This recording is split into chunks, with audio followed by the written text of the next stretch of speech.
Bien, salut André Moreau. Bien, bonjour. Bien, aujourd'hui, j'aimerais que tu nous parles un peu de l'être. Donc, premièrement, euh, c'est évident que la majorité des philosophes ont une définition propre de l'être, donc tu as la tienne. Quelle est ta définition de l'être? Bon, d'abord, premièrement, je veux faire remarquer que l'être, chez moi, n'a pas fait l'objet d'une théorie pour commencer, puisqu'il s'est présenté comme une ressource. Il ne s'agit pas de Dieu, puisque mon être m'apparaît comme ma propre réalité passée à l'infini. Il ne s'agit pas non plus de l'être en tant qu'être de Thomas d'Aquin, puisque pour moi, l'être n'a pas de réalité objective. Par contre, il n'a rien de subjectif non plus. Donc, il est, pour employer un mot qui résume bien l'élan de ce que je sens en moi, il est superjectif. Comme mon être est tout l'être, je serais bien incapable de dire que c'est autre chose, puisque je le ressens à la fois comme étant moi-même et comme une totalité en acte. Je vais publier bientôt un tome de mon journal qui va s'intituler La belle totalité. Mais c'est sûr que je fais allusion à l'être. Donc, l'être, c'est comme une sorte d'impulsion qui supplémente ma personne. La personne, vous le savez, d'après son étymologie latine, est un mot qui signifie précisément personne. C'est un simulacre, c'est une façade. Donc, cette façade, qui n'est personne précisément, est consciente de sa finitude. Je pensais au directeur de ma thèse de doctorat à la Sorbonne, Paul Ricoeur, qui avait publié un livre intitulé Finitude et culpabilité. Alors, c'est un livre qui porte sur la personne. J'ai donc, en me préoccupant de l'être, cherché à définir en quoi il consistait. Eh bien, ça serait un titre très différent du livre de Paul Ricoeur. Ce serait Infinitude et déculpabilisation. On est rendu très loin de son point de vue, qui est le point de vue d'un intellect créé par Dieu. Alors que mon être est une aspiration de moi-même à un aspect de moi-même plus vaste, qui n'existe pas, mais que je peux faire exister en assumant cette infinitude. On voit tout de suite que je me tiens loin de Thomas d'Aquin, qui est quand même un très grand penseur, qui a pensé l'être en tant qu'être comme un élément objectif de la vie, de la réalité d'autrui et même de Dieu. C'est une sorte de quintessence plus ou moins abstraite, par une sorte d'abstraction de confusion. Mais je me tiens aussi loin de Hegel, qui fait de l'être une catégorie logique qui entre en réaction avec le non-être pour donner dialectiquement comme résultat le devenir. Et je ne pense pas que l'être soit dialectique. Et puis, ben, il y a Heidegger qui reste comme un grand théoricien de l'être. Mais qu'a fait donc Heidegger? Relisez son œuvre. Vous allez comprendre qu'il a posé la question de l'être. Et après des milliers de pages, on doit constater qu'il n'y a pas répondu. Moi, je ne pose pas la question de l'être. Je dis ce que je ressens de moi-même. Alors, oui. Est-ce qu'il y a une différence entre l'être et l'esprit? Le mot différence est approprié, puisque l'esprit, et c'est le lieu de la pensée pure a priori, et on pourrait dire que c'est l'être dans sa clarté s'exprimant. La différence est subtile, mais il n'y a pas de séparation. On pourrait dire que l'esprit est l'être s'exprimant dans sa clarté. Tout simplement, ce n'est que ça. Tout comme la conscience. Et une transparence accueillante, hein? Un espace d'apparition pour les choses qu'elle constitue et qu'elle donne à connaître à l'homme. Mais la conscience, c'est l'être se retirant pour faire apparaître le connaissable. Voilà encore un rapport de la conscience et de l'être. Et il y a la connaissance. On sait que les scolastiques ont spéculé longtemps sur la connaissance de l'être et l'être de la connaissance. Je dirais tout simplement qu'on n'a pas besoin de la connaissance pour exprimer ce qu'est l'être, puisque l'être étant plus nous-mêmes que nous-mêmes, contrairement à l'enseignement général qui dit que l'homme doit se connaître lui-même, ce qui suppose qu'il est inconnu. Sinon, on ne poserait pas cette exigence qu'il doit se connaître. Mais je ne peux pas dire que mon être m'est inconnu puisque c'est moi, passé à l'infini. Et est-ce que Dieu, avec un grand D, comme si je dirais je suis Dieu ou je suis être, est-ce que c'est un concept similaire dans ta pensée? Bien d'abord, premièrement, on ne sait pas ce qu'il y a derrière cette idée fort problématique de Dieu qui pourrait affirmer « je suis être ». Mais si l'on me parle et qu'on me rencontre, et si je dis « je suis être », on sait que c'est moi qui me promeut dans mon être de façon à me donner accès à toute chose. Parce que l'être fonctionne par connaturalité.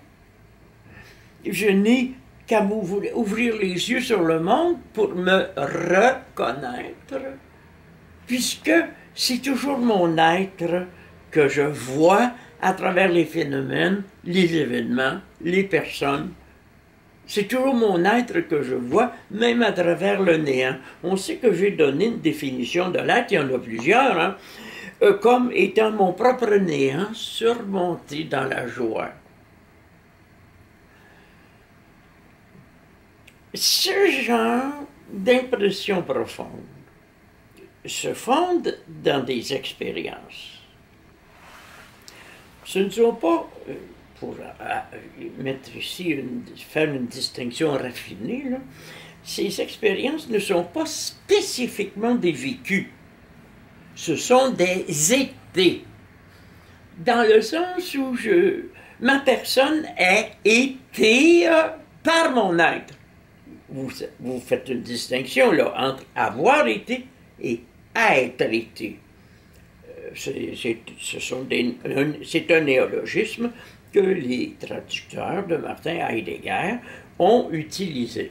Sauf que n'oubliez pas que pour Martin Heidegger, l'être est comme un dôme qui fixe de sa présence intense l'homme comme le là. En fait, comme un papillon que fixe un entomologiste sur son babillard. C'est ça le problème de l'homme chez Heidegger. L'être l'enveloppe, l'obsède, l'écrase. C'est comme si la nuit, je regardais par la fenêtre du 8e étage où je suis et que je voyais des yeux immenses qui essayaient de voir à l'intérieur de mon appartement. C'est ça l'être Heidegger. C'est quelque chose de lointain, de mystérieux, d'étrange et presque de menaçant qui me voit dans ma finitude. Vous comprenez bien que ce n'est pas ce que je ressens, puisque mon expérience est une expérience de noces où j'épouse mon être comme un bien-aimé supplément à ma personne qui n'est personne. Dans ta longue carrière, est-ce que tu as rencontré des gens qui s'étaient donné un être tel que toi tu le conçois? Pas vraiment. C'est très personnel tout ça. Hein? Parce que je ne nie pas la valeur de la personne, même si je dis que c'est personne. C'est parce qu'il y a eu un appel de ma personne, il y a eu une constitution de ma conscience, et il y a eu une intussusception de mon être qui explique comment je vois l'être. Je ne me sentirais pas autorisé de dire cette personne est être, cette personne ne l'est pas. Je vais simplement dire que c'est pratiquement impossible, parce que c'est simple. Ou est-ce que tu l'as remarqué chez certains auteurs qui t'inspirent, en particulier? Je n'ai pas remarqué ça. Parce que Ananda Mayi parlait de son être profond. Oui, mais je ne pense pas qu'elle parle de la même chose que moi. C'est une croyante, Ananda Mayi. C'est une croyante. Moi, je ne suis pas un croyant. De quoi? Je suis un eupractor. De quoi crois-tu qu'elle parlait quand elle parlait de ça? Tu l'as étudié beaucoup, toi. Je pense qu'elle parlait de Dieu dans le sens transcendant. Ah oui? Oui. C'est comme quand on assiste à un meeting AA et que la personne qui fait le partage devant la salle, pour parler de son expérience d'alcoolisme, dit « Mon Dieu, qui est mon être ». Il ne s'agit pas ici de ce que moi j'appelle le « je suis » intussusceptif immanent. Il s'agit du Dieu transcendant des croyants. Parce que l'alcoolique anonyme, d'après l'orientation prise par les AA, ne peut pas se libérer de sa dépendance à l'alcool sans le soutien d'un être transcendant tout-puissant qui va l'aider. Mais moi, je ne pense pas que j'ai besoin d'aide. Mon être est moi-même à l'infini. C'est ce que je me donne à être. Il est comme mon moi en état d'exaltation. Et c'est ce qui fait que je suis différent de tout le monde, mais que je ne suis séparé de personne. Y a-t-il certainement, y a-t-il un moment ou quel est le moment où tu as commencé à le percevoir et à commencer à en parler dans ton œuvre? Les philosophes ont tous, depuis 3000 ans, leur propre définition de l'être. Au tout début, quand je parlais de mon être, j'imagine que j'étais peut-être un peu comme Carl Gustav Jung, qui parlait de son inconscient, et qui, à la fin de sa vie, dit « On pourrait résumer mon histoire comme étant celle d'un inconscient qui s'est réalisé. » C'est très particulier, cette expression. peu à peu, je dirais vers 40 ans, j'ai commencé à donner une importance au je suis. Je me rappelle que j'avais rencontré un alchimiste qui s'appelait Jean-Marie Mousseau et qui m'avait dit, tu sais, afin de ne pas perdre de vue ton être, tu devrais te faire des cartes d'affaires où tu te présenterais comme André, je suis Moreau. Je suis entre guillemets, comme pour montrer que c'est le noyau métaphysique de ton identité civile. Alors, j'ai trouvé que c'était une idée brillante. Alors, j'ai commencé à investir des pensées et du temps sur cette idée du je suis. Et j'en ai parlé de façon systématique, mais de façon en même temps secondaire, dans mon grand traité sur l'immatérialisme en 6 volumes. Mais c'est vers 50 ans, au moment où je suis allé conduire mon père dans une sorte de magasin où l'on vendait des fruits de mer, et que je l'attendais à l'extérieur parce qu'il était vieux.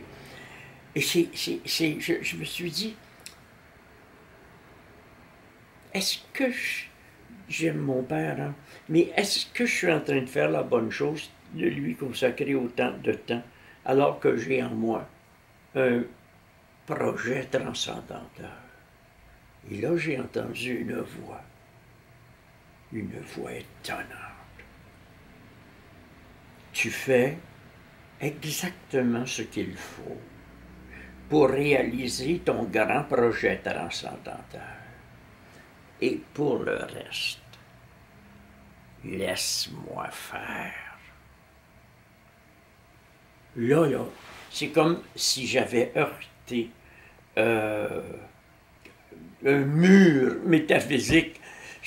J'étais suffoqué. Et je suis sûr qu'à partir de ce jour-là, s'il restait encore en moi un peu de doute, tout doute s'est effacé. Il n'est resté que la confiance.